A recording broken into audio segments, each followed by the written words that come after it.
तर सरकारने पुन्हा एकदा शिवरायांचा अपमान केला असं विनायक राऊत यांनी म्हटलं। 100 कोटी खर्च करून उभारण्यात आलेल्या पुतळ्याच्या ठिकाणी भगदाड। ठाकरेंच्या शिवसेनेचे आमदार विनायक राऊत यांची सरकारवर टीका। तर छत्रपती शिवाजी महाराजांच्या पुतळ्यामध्ये भ्रष्टाचार झालेला पहिल्यापासूनच आम्ही सांगत आहोत। सार्वजनिक बांधकाम विभागाने पूर्णपणे बोगस काम केले। वैभव नाईकांचे सरकारवर आरोप।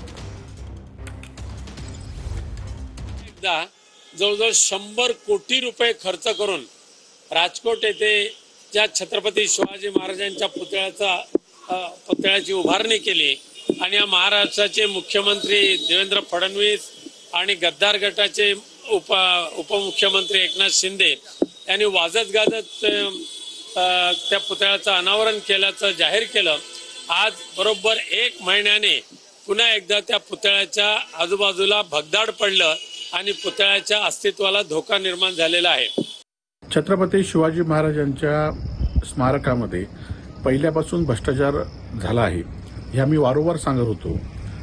गेल्या वेळी छत्रपती शिवाजी महाराजांचं स्मारक कोसळलं तेव्हा काही लोकांनी आमच्यावर आरोप केले। राम सुतार यांनी जी मूर्ती केली आहे छत्रपती शिवाजी महाराजांची ती अत्यंत सुंदर आहे, तिला काही धोका आजही नाही।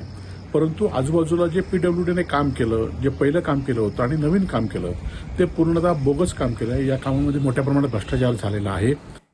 तर पुन्हा